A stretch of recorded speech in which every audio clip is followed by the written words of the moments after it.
প্রিয় শিক্ষার্থীরা, তোমরা কেমন আছো?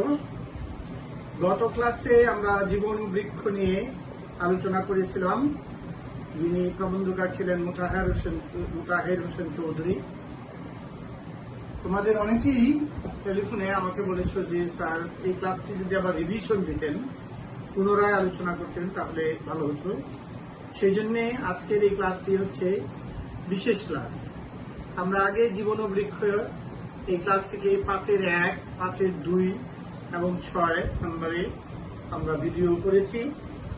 আজকের এই ক্লাসটি মুতাহের হোসেন চৌধুরীর জীবন বৃক্ষ প্রবন্ধের বিশেষ ক্লাস। তোমরা মনোযোগ দিয়ে আজকের ক্লাসটি লক্ষ্য করো। আমরা গত ক্লাসে প্রবন্ধের প্রায় অর্ধাংশ পড়েছিলাম।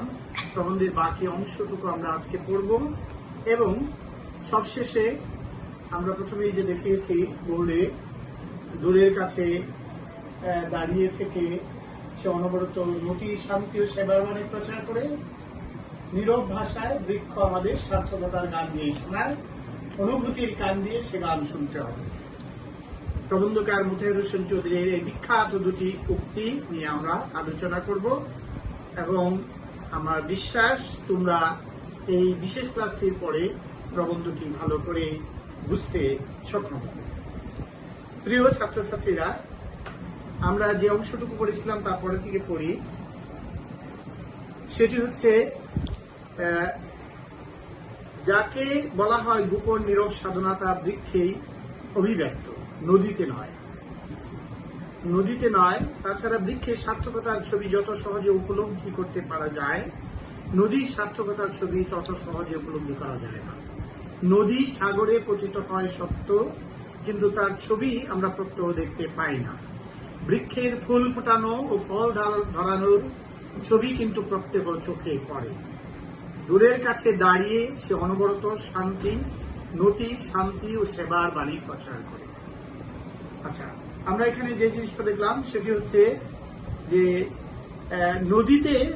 নদী যখন সাগরে পতিত হয়, তখন আগেও আমরা বলেছি, তখন সেটি হচ্ছে আত্মবিসর্জন। কিন্তু বৃক্ষে যে ফুল ফোটানো এবং ফল ধরানো, এই ছবিটি প্রতিদিন আমাদের চোখে পড়ে।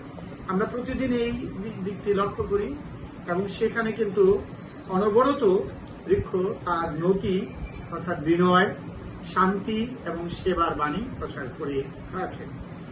কেমন করে বৃক্ষ তার নতি, বিনয় দেখাচ্ছে এবং শান্তি ও সেবার বাণী প্রচার করছে, সেটা আমরা লক্ষ্য করি। কারণ বৃক্ষ তার ফুল ফোটানো থেকেই এবং ফুল ফোটানো, ফল ধরানো থেকে তার কাজ শেষ করে না।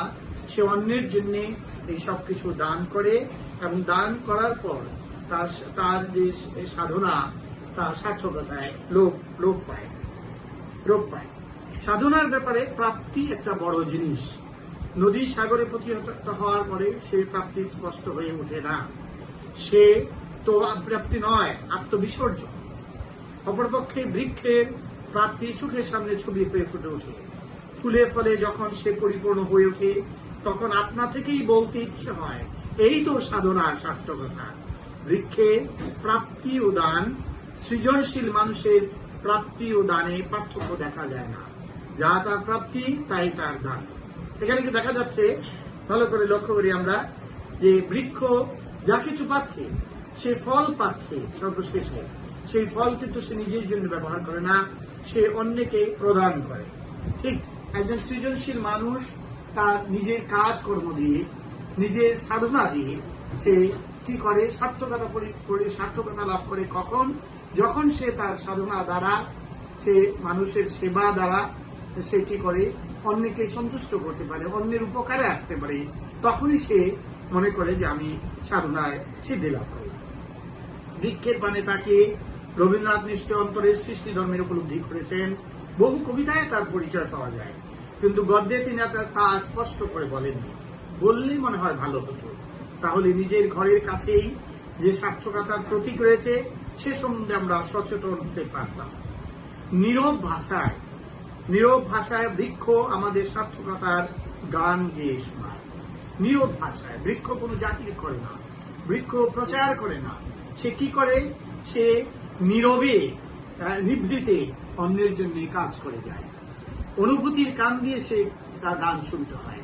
কেউ যদি বলে যে আমরা কেমন করে শুনবো, কেমন করে বুঝবো যে বৃক্ষ তার সাধনা দিয়ে অন্যের সেবা করে সে নীরবে সার্থকতার গান গায়। এটা শুনতে হলে একটা কান লাগে। সেটি কার কান? সেটি হচ্ছে সৃজনশীল মানুষের কান।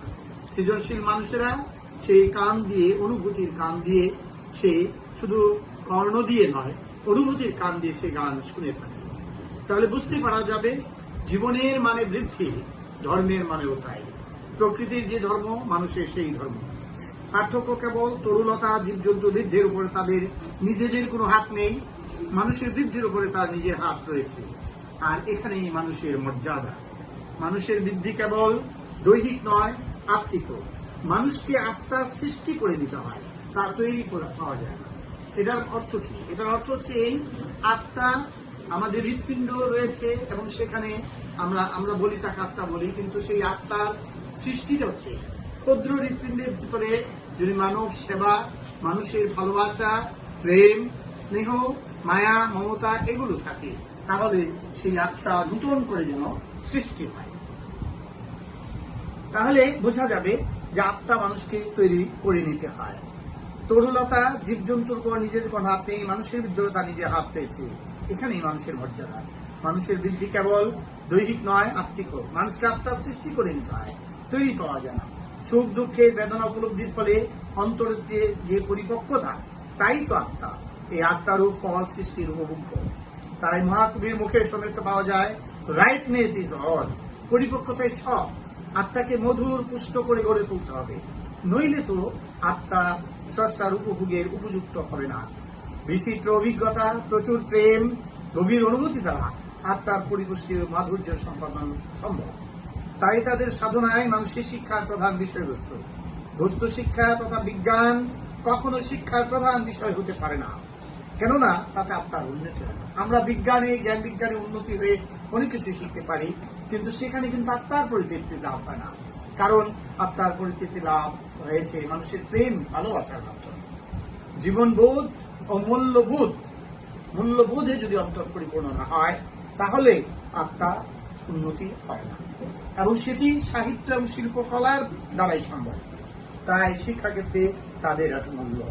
উপরে যে বৃদ্ধির কথা বলা হয়েছে, বৃক্ষের জীবন তার চমৎকার নিদর্শন। বৃক্ষের অঙ্কুরিত হওয়া থেকে ফলবান হওয়া পর্যন্ত সেখানে কেবল বৃদ্ধির ইতিহাস। বৃক্ষের পানে তাকিয়ে আমরা লাভবান হতে পারি, জীবনের গুরু অর্থ সম্বন্ধে সচেতন হতে পারি। বৃক্ষ যে কেবল বৃদ্ধির ইশারা তা নয়, প্রশান্তির ইশারা। অতি শান্ত সহিষ্ণুতা সে জীবনের গুরু ভার বহন করে। অর্থাৎ বৃক্ষ যা কিছু অর্জন করে তা অন্যকে দিয়ে সে পরিতৃপ্তি লাভ করে। সবাইকে ধন্যবাদ। ভালো থাকো তোমরা, সুন্দর থাকো তোমরা, সুস্থ থাকো।